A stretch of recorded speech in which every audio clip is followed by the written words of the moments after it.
दोस्तों शरीर में भी है।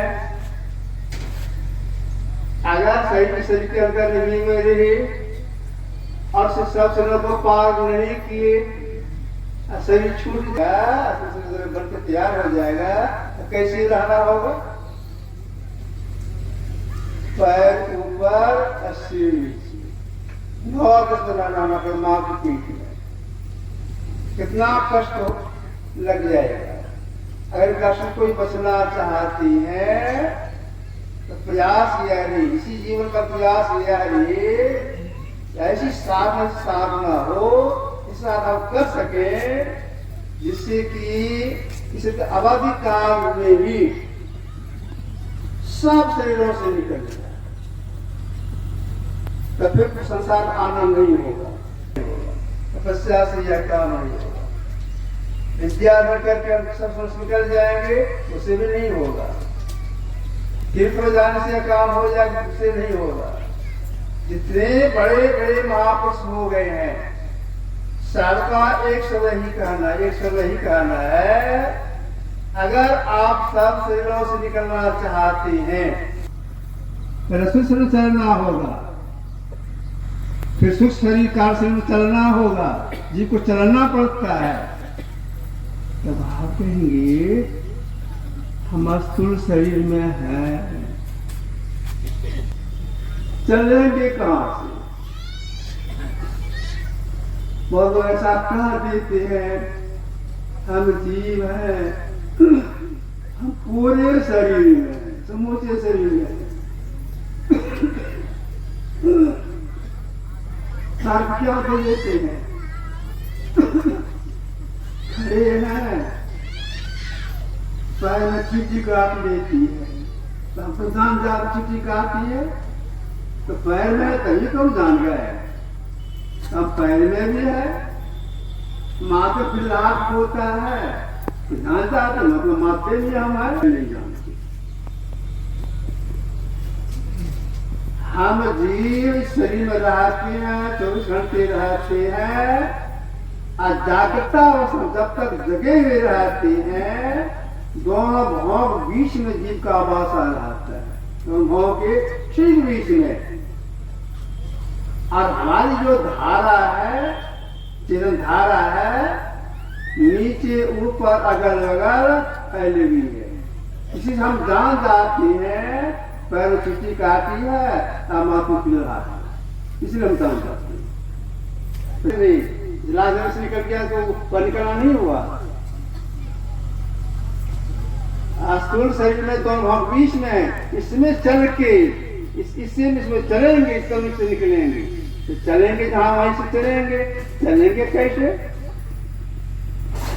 वैसे चलना रोज होता है, शरीर में हम हैं, जीव हैं, चलना रोज होता है, लेकिन वह चलना होता है अज्ञानता की ओर। शरीर में रहते ही हैं और अज्ञानता की ओर चलते हैं।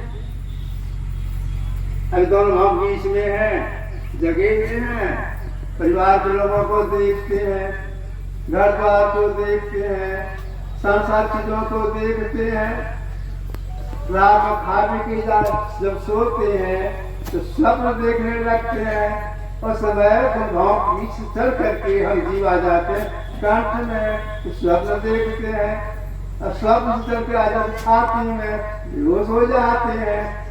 यह चलना रोज होता है, इस चलना से नहीं छूटता है। फिर आगे जाकर बीच में आगे असुर से छोड़ने के लिए जानना होगा कि सब कैसे निकलेंगे, तो अपने से तो होगा नहीं। जाना वे युक्ति बताएंगे, क्या बताएंगे? सिमटाव करने की प्रक्रिया बताएंगे, वे करेंगे, इतना सिमटा होगा असुर से हम जीव निकल जाएंगे। इसके बाद आगे के लिए सोचेंगे। सबसे पहले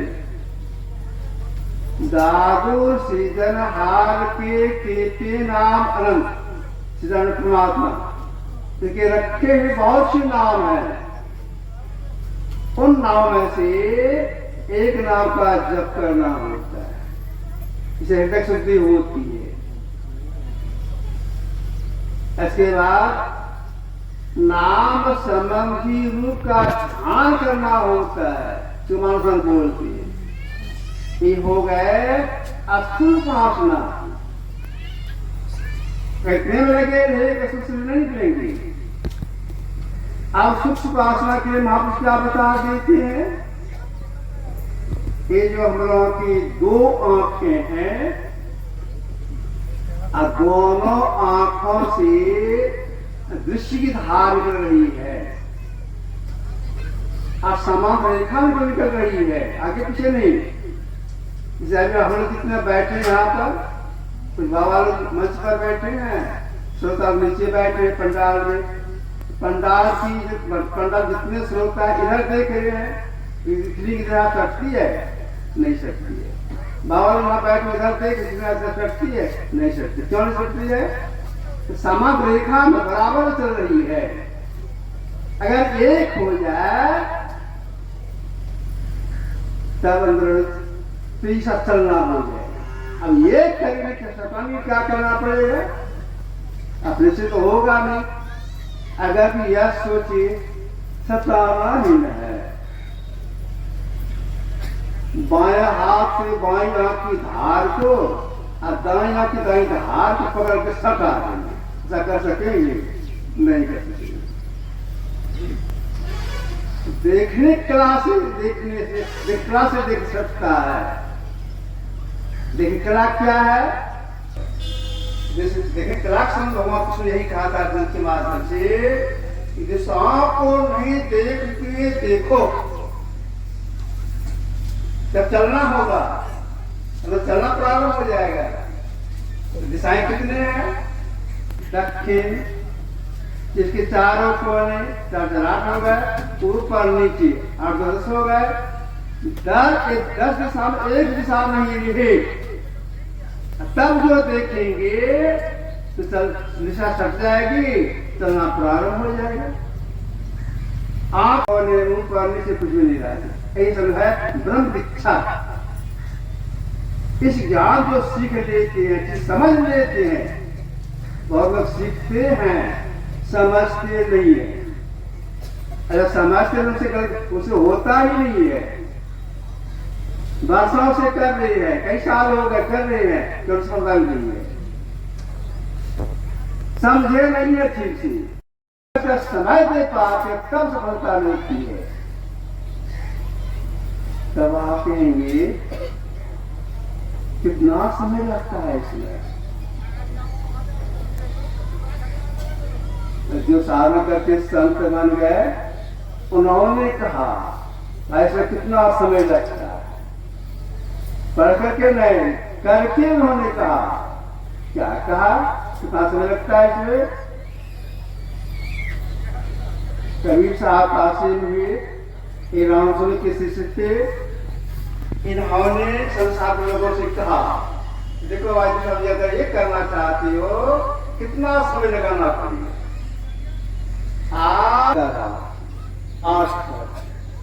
आशा ये हुआ, इसके लिए करने में अधिक समय लगा करना होगा।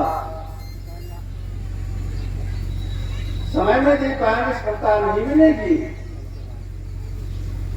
तब आप कहेंगे कब से निकल जाए तो रात में करना चाहिए। और रात में जब के कौन कर सकते? दहरा करवट होती है तो बायां स्वर चलता है, जो खाए वो जल्दी पछता नहीं। बहुत लोग चाचित सो जाती है, तो खराटा लेते पछता नहीं है, दिन कैसे खुलेगी? तब सोना चाहिए, बायां करवट सोना चाहिए। क्यों? बायां करवट सोने से जहना स्वर चलता है, जहना स्वर चलने से जो हम खाए, जो रोटी खाए हैं वह जल्द पच जाता है। जब जल्द पच जाता है शरीर में टूट जाती है। जब नींद टूट जाए, किताब में रात में नींद टूट जाए तो फ्रेश होकर के बैठ क्लास करना चाहिए। फ्रेश मतलब यह सोच लगे अथवा नींद लगे जरूर चला जाना चाहिए। फ्रेश होकर बैठने से आलस नहीं आता है। अब बैठे क्लास में बैठना चाहिए। यदि से जाएंगे बैठ जाएंगे कब नहीं होगा। बैठने के लिए क्या है, मस्त करना पड़ता है। गुरुदेव संसार में लोगों को बोली है, हील डोल तजी सुरत खीर करी प्रणव तारो गाइए। जरा हिल्लोल नहीं करने का आदेश दिए, बिल्कुल हिल्लोल नहीं हो। अब तब क्या करना चाहिए, तो जहां देखने के लिए गुरु निशाना बता दिए ठीक वही देखना चाहिए। आए तकी तकते रहो, मुर्शद ने आए पंजा दिया, बेहोश मत छोड़ियो। हाथ पैर मुंह लिंग गुदा 5 गंदरियां आंख कान नाक जीभ चमड़ा एक असना छूट जाती है। और इधर 4 लोग संग में रह करके जीवात्मा ऊपर चढ़ाई कर देता है। करने क्या होता है, कोई साधक झलन जैसा प्रकाश देखिए, जो कहा गया है शास्त्र कमल। तो आपको कहना है स्थूल शरीर का प्रारंभ, याद रखिएगा, स्थूल शरीर का प्रारंभ गुदा चक्र से होता है और उसकी समाप्ति सहस्त्र कमल में जाकर होता है। यहाँ स्थूल शरीर है, उसके बाद तब सूक्ष्म शरीर है। तो हम एक कर लेते हैं, जोड़ लेते हैं, सुधार लेते हैं, फिर अपन चल करके उसको पार करती हैं। परिणाम क्या होगा इसका, तो परिणाम यह हो जाता है उसे जीव की पूर्ण रूप में दृष्टि खुल जाती है। इसमें उसी का परम कल्याण नहीं बताया गया है। परम कल्याण के लिए आप दृष्टि चाहिए। आप इस बात करने के लिए सब साधना सीखनी पड़ती है। जो सब साधना सीख लेते हैं, करते हैं, अगर एक की प्राप्ति हो जाती है तो वे सब शरीरों को पार कर जाते हैं। आपको अपने से पहचान कर अपना पहचान कर लेते हैं, परमात्मा साक्षात्कार कर लेते हैं, अपने को अपना कल्याण में बना लेते हैं। यही काम करने के परमात्मा की ओर से हम जी को ऐसा मिला है। इसलिए आगे जो प्रयास करते हैं, तो प्रयास करते करते जब सफलता मिलती है तब करते हैं। तो देखिए वेदांत बाबू अंतर सामग्री व्यक्ति ठीक समझ लिए थे। वापस जब होता था अंतर सामग्री युक्ति एक नाम का जप, एक रूप का नाम सुनना ठीक समझ लिए थे। एक अच्छी बात यह है कि ये समझते समझते संत समझते गंभीर ज्ञान को भी समझ लिए थे। दूसरी बात यह है इनके समझाने के लाभ उत्तम थी। बहुत अच्छी तरह से लोगों का अध्यात्म ज्ञान संसार को हटा देते थे। तो मैं जैसे पुनः प्रार्थना करता हूँ कि हे गुरुदेव वह जीवात्मा जहाँ कहीं हो तो जल्द मनुष्य शरीर आ जाए। इस करने की सीख है, करने में लग जाए और मोक्ष को प्राप्त कर ले। श्री सद्गुरु महाराज होता था। संतों को अंग वस्त्र प्रदान करते हुए ब्रह्मलीन संत वेदानंद ठाकुर के जो पुत्र हैं, देखिए एक सम्मानजनक व्यक्ति, सम्मानित व्यक्ति का यही सम्मान होता है कि आपने अपने जीवन में जो उत्कृष्ट कार्य किया है। देखिए मैं दिखा रहा हूँ कि सारे संतों को सम्मान किया जा रहा है। और सबसे बड़ी बात है कि ब्रह्मलीन संत श्री वेदानंद ठाकुर जी के जाने के बाद भी उनके बेटे ने इतना सुंदर कार्यक्रम कराया है।